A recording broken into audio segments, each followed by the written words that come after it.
तो ट्रेक असतो 2 दिवसाचा, तो इकडून करू शकतो. म्हणजे मी आता थांबणार आहे तिकडून 50 किलोमीटरवरच आहे तो. वेळ भेटला तर तिकडे सुद्धा जाऊ. तिसऱ्या प्लेसमध्ये आहे ना, तिसरा वॉटरफॉल, तो एक छान वॉटरफॉल आहे. ते एक असं छोटंसं असं बनवून ठेवलेलं आहे, पाणी अडवून ठेवलं आहे, तिथे पोहू पण शकता तुम्ही. पण पाणी आता खूप गार आहे. हा बघा, हा किती वॉटरफॉल मस्त दिसतो. आता आम्ही तिकडे त्या गावात जाणार होतो. कॅम्प्टी वॉटरफॉल जवळ आलो आणि थोडाफार बाईकचा तुमच्या दोघांचा बॅलन्स चुकला, थोडाफार झालेला आहे. कदाचित आज थोडा आराम करू.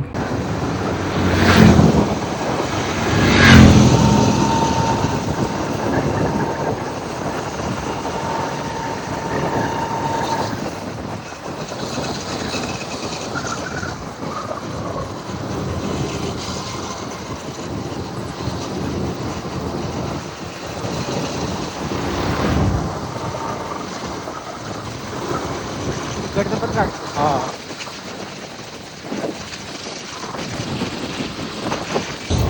आता कालपासून मी मसुरीच आहे. मसुरीला एवढं काय फिरलो नाही.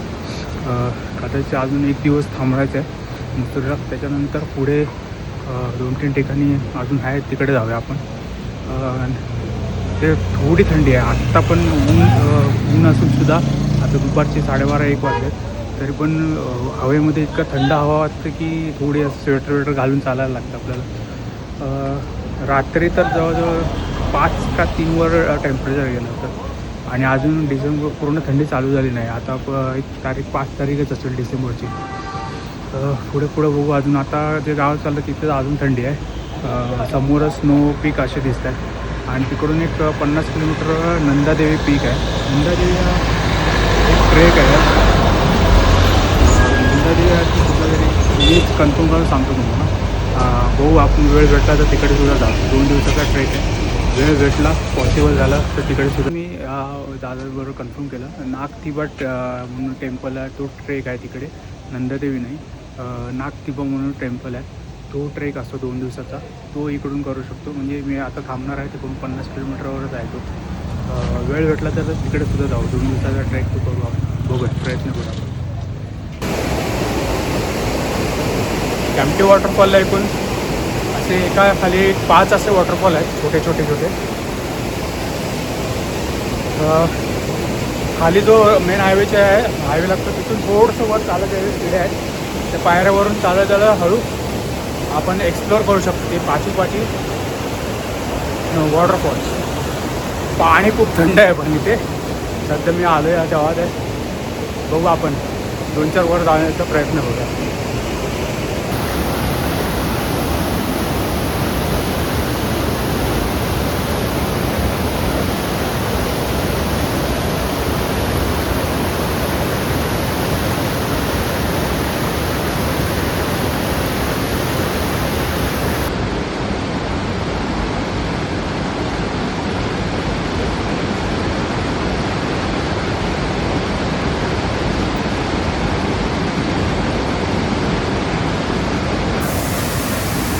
हा आहे दुसरा फ्रेज, म्हणजे दुसरा छोटा वॉटरफॉल.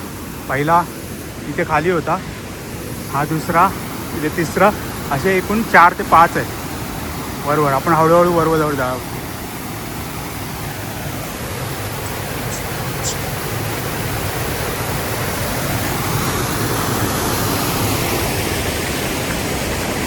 आणि पायऱ्या पण काय एवढ्या सरळ चढण नाही, व्यवस्थित पायऱ्या बांधून ठेवलेल्या आहेत. व्यवस्थित येऊ शकता तुम्ही इथपर्यंत.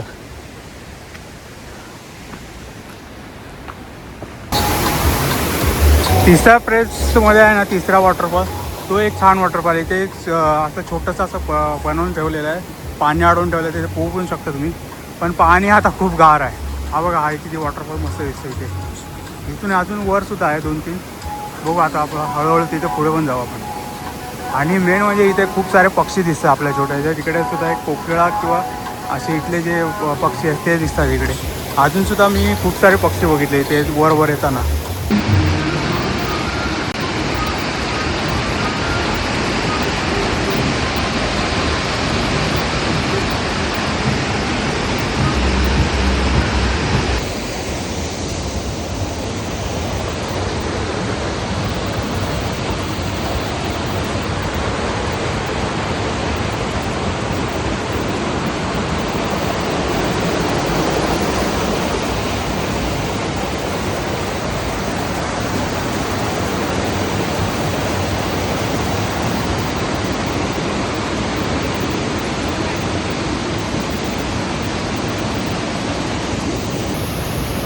हा बहुतेक शेवटचा असावा, ह्याच्यावर तर काय दिसत नाही, पण असे 5 खालून वरपर्यंत आलो ते 5 वॉटरफॉल दिसले.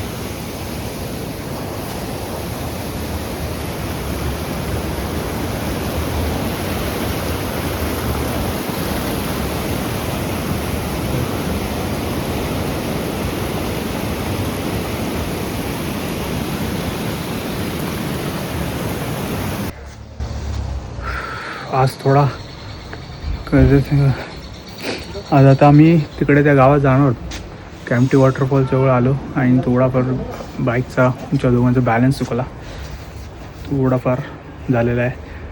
कदाचित आज थोडा आराम करू, इथेच पुढे जाणार नाही, परत मसुऱ्यात जाऊ. बस स्टॉपमध्ये चेकिंग करून तिकडे थांबू थोडा वेळ. त्या गावात जायचं होतं, बुकिंगसुद्धा केली होती राहायला आजच्या दिवसाची, पण आज थोडा प्लॅन चेंज करावा लागेल, थोडा लागला आहे त्याच्यामुळे. हो, उद्या परत एका नवीन व्हिडिओमध्ये भेटू. आता आलो जरा तिकडून, मलमपट्टी केली, थोडा वेळ आराम केला आणि मसुरी गोस्टॉपमध्ये चेकिंग केले परत एकदा आजचं आणि उद्याचं. आणि मग गोस्टॉपच्या प्रॉपर्टीवरून सनसेट बघा किती मस्त असं. एक अशी ग्राउंड फ्लोअरला असं बाल्कनी आहे मोठी अशी, सनसेट इथूनच बघायला किती मजा येते, बाहेर जायची गरजच नाही. दाखवतो.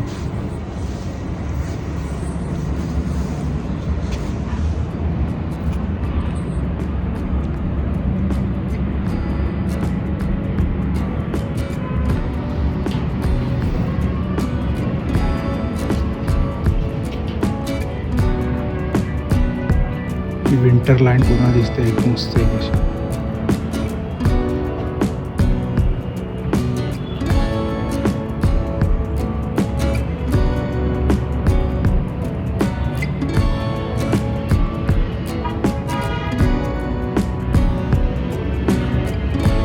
इथून वरून जेव्हा हे सगळं सनसेट पूर्ण होतं तेव्हा रात्री इथं सिटीच्या लाईट लागल्या तेव्हा सिटी व्ह्यूसुद्धा चांगले दिसते वरून इथं.